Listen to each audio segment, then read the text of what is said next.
अंतरात्मा को हल्का रखो। एक बार एक रमाकांत नाम का व्यापारी था। उसे धन कमाने की जैसे सनक हो गई थी। वह जल्दी से जल्दी अधिक से अधिक धन कमाना चाहता था और इसके लिए वह कई बार गलत काम करने में भी नहीं हिचकिचाता था। कुछ ही वर्षों में उसने अपार धन संपत्ति इकट्ठी कर ली थी, परंतु फिर भी न तो वह संतुष्ट था और न ही खुश और शांत। रात को ठीक से सो भी नहीं पाता था। एक दिन उसका संपर्क एक संत से हुआ जो पास के गांव में एक छोटे से घर में रहता था। गांव के लोग उसे बहुत मानते थे और उसका सम्मान करते थे। रोज शाम को गांव के लोग उसका प्रवचन सुनने के लिए उसके घर आते थे। एक शाम रमाकांत वहां से गुजर रहा था और उसने संत को प्रवचन करते हुए देखा। वह भी वहीं बैठकर संत की बातें सुनने लगा। प्रवचन समाप्त होने के बाद लोग उठकर अपने अपने घर जाने लगे, परंतु रमाकांत नहीं वहीं खड़ा रहा। संत ने रमाकांत को खड़े देखा तो उससे पूछा, क्या तुम्हें मुझसे कुछ काम है? रमाकांत बोला, मान्यवर, मैं आपसे कुछ पूछना चाहता हूँ। मेरे पास सभी सांसारिक सुख सुविधाएं हैं, धन संपत्ति है, गाड़ी है, बंगला है, परिवार है, परंतु फिर भी अंदर से अधूरा और खाली महसूस करता हूँ। मुझे मन की शांति एवं खुशी कैसे मिल सकती है? संत उसकी बात सुनकर मुस्कुराए और उसे अगले दिन प्रातः आने के लिए कहा। अगले दिन प्रातः रमाकांत पुनः संत के पास पहुंच गया।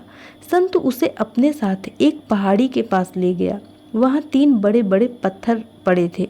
संत ने रमाकांत से कहा, इन पत्थरों को उठाकर मेरे पीछे पीछे इस पहाड़ी पर चढ़ना होगा और ऊपर पहुंचकर तुम्हें अपने प्रश्न का उत्तर मिल जाएगा। क्या तुम इसके लिए तैयार हो? रमाकांत ने हाँ में सिर हिला दिया।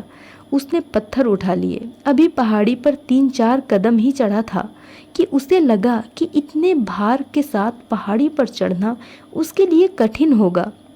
उसने संत से कहा, मैंने इतने भार के साथ पहाड़ी पर नहीं चढ़ सकता। संत बोला, ठीक है, तुम एक पत्थर गिरा दो। रमाकांत ने एक पत्थर गिरा दिया और आगे बढ़ने लगा। अभी कुछ ही आगे बढ़ा था कि उसे वे 2 पत्थर भी बहुत भारी लगने लगे। संत ने उसकी परेशानी देखकर उसे एक और पत्थर गिराने की अनुमति दे दी। अब एक ही पत्थर उठाकर उसे चलना था। कुछ दूर तक तो वह चढ़ सका, परंतु फिर उसकी सांस फूलने लगी और आगे बढ़ना उसके लिए कठिन हो गया।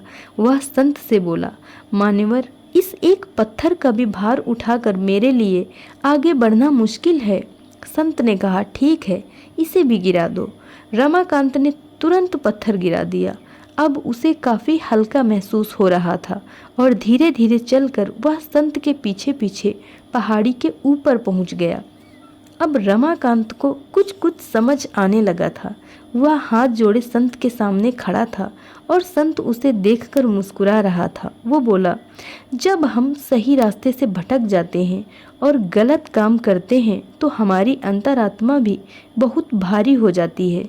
जिस प्रकार पत्थरों का भार उठाकर तुम ऊपर नहीं चढ़ सके, उसी प्रकार अंतरात्मा पर बोझ डालकर तुम जीवन में अपने वास्तविक लक्ष्य तक नहीं पहुंच सकते और न ही जीवन में कभी खुशी और शांति पा सकते हो। अतः धन दौलत के पीछे भागने के बजाय अपनी आंतरिक शांति एवं विकास की ओर अधिक ध्यान देना चाहिए। आवश्यकता से अधिक धन हमें गलत दिशा की ओर ले जाता है। रमाकांत को अपने प्रश्न का उत्तर मिल गया था। धन्यवाद।